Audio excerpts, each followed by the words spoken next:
பிள்ளைகளை தொலைச்சிட்டியா? போகாத அப்படிதான் இருக்கு. அது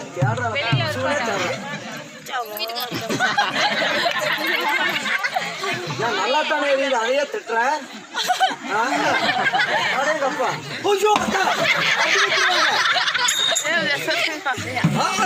வயர் எடுத்து சொருவு நல்லா சிறு சிறு ஏறிட்டு நல்லா தானே எரியுது, அதுக்கிட்டே சண்டைக்கு போறவன்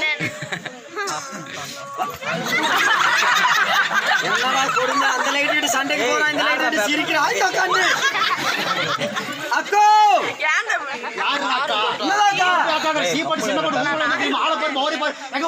அக்கா போக்கணும்